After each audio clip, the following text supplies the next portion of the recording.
morning, everyone. How are you today? I'm so glad to meet you again in this morning.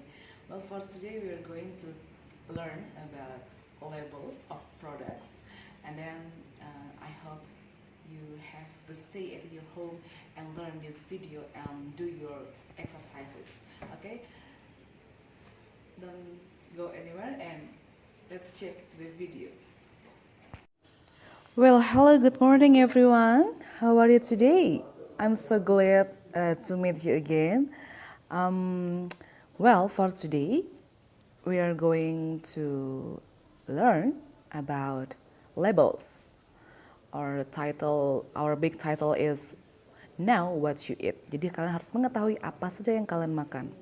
So, let's check the video. Yes. Observe the explanations of beverage label. Nah, jadi ini silahkan kita melihat dulu gambar botol ini, yang dimana botol ini ada labelnya. Nah, di sini ada nutrition facts ya. Jadi kalian selalu melihat pasti di label-label makanan, dibungkus makanan, entah itu snack ataupun makanan cepat saji ataupun makanan yang minuman, itu pasti ada tentang keterangan nutrition facts-nya ya, atau nutrisi-nutrisi yang tergandung dalam produk tersebut. Ya, check the serving size and calories, and then limit saturated fat, trans fat, cholesterol, and sodium. Eat enough fiber, vitamin A, vitamin C, calcium, and iron. And then a percent daily value below 5% is low and above 20% is high.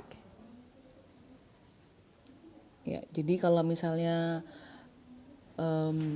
kandungan nutrisinya itu di bawah 5%, itu berarti sangat rendah ya kandungan nutrisinya. Tapi kalau di atas 20% itu juga sangat tinggi banget kandungan nutrisinya. Oke, ini selanjutnya. Nah, ini kalau tadi tentang minuman, ini sekarang kita tentang obat-obatan, pharmacy name and address. Nah, ini adalah contoh dari label obat ya. Kemudian ada drugstore phone number, and then number used by the drugstore to identify this drug for your refills. Nah, jadi ini nomor yang digunakan kalau nanti kita akan membeli obat tersebut untuk beli lagi gitu ya, kalau mau refill, mau beli lagi. Kemudian nama dokternya, doctor's name, and then name of drug and strength of drug. Jadi nama obatnya, kemudian kandungan obatnya gitu. Seperti itu ya. Nah, kemudian ada orang yang diberikan obatnya. Kemudian juga ada prescription fill date-nya. Jadi tanggal diberikan obatnya ya. Kemudian instruction about how often and when to take this drug. Jadi ada instruksi atau perintah tentang kapan saja obat ini diminum ya, cara minum obatnya, aturan meminum obatnya, sehari berapa kali, atau cara penggunaan obatnya dan sebagainya ya. Kemudian number of refills before certain date. Jadi label tentang expirednya. Jadi obat ini baik digunakan sebelum tanggal seperti itu ya.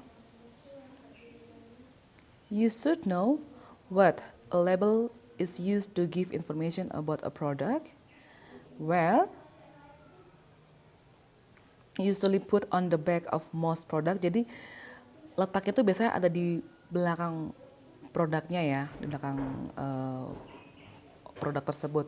Kemudian why, kenapa kita harus mengetahuinya?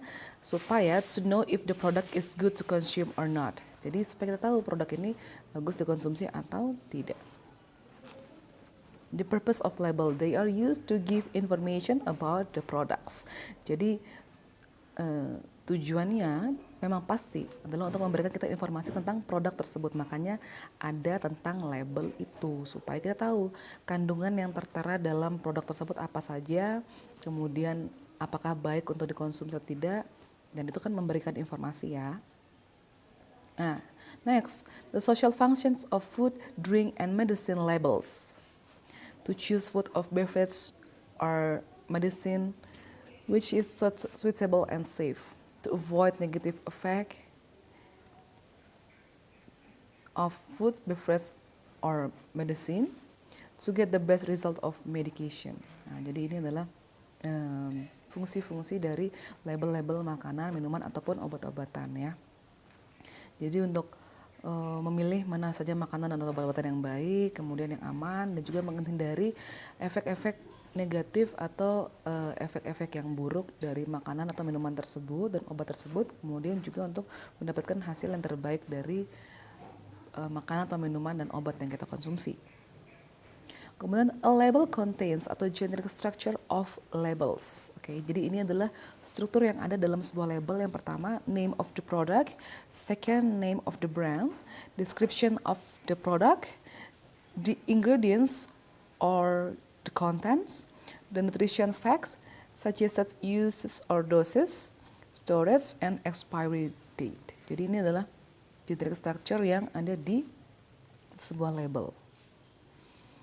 And then language features of label, term used in the product, serving size, serving per container, dosage values, and then second one is using imperative sentences, sentence examples, keep the syrup in a dry place, keep away from children, don't accept the product if the seal is broken, and etc. Jadi ini adalah kalimat-kalimat perintah. Imperative sentence adalah kalimat-kalimat perintah. Jadi di sebuah label biasanya ada kalimat perintahnya, jangan menerima kemasan bila segel rusak, atau simpanlah produk ini di tempat yang kering dan aman, seperti itu. Kemudian jauhkan dari jangkauan anak-anak. Itu adalah kata-kata perintah atau imperative sentence ya. Kemudian yang ketiga, noun phrases. Itu ada significant source, dietary fiber, saturated fat, and etc. Oke, ini adalah contoh dari labels ya. Ini adalah contoh label, bisa dilihat. Nah, phrase-nya di sebelah kanan dan artinya dari frasa-frasa itu ada di sebelah, frasa di sebelah kiri dan artinya ada di sebelah kanan. Ya, nah, kemudian ya ini bagian kalorinya,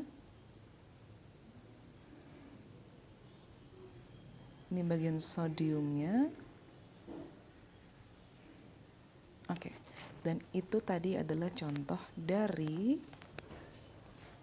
penggunaan labels dalam bahasa Inggris. Jadi di bahasa Indonesia pun ada tentang labels dan juga di bahasa Inggris ada juga tentang labels.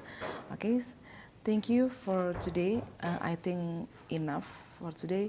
So when you find some difficulties about this material, you can text me or you can call me on WhatsApp. Thank you so much for your attention. Then don't forget to do your exercises and submit it on time. Thank you so much and goodbye.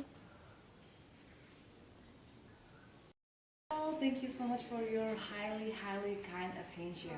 Thank you so much and don't forget to do your exercises and submit it on time. Thank you so much and see you on the next video. Goodbye.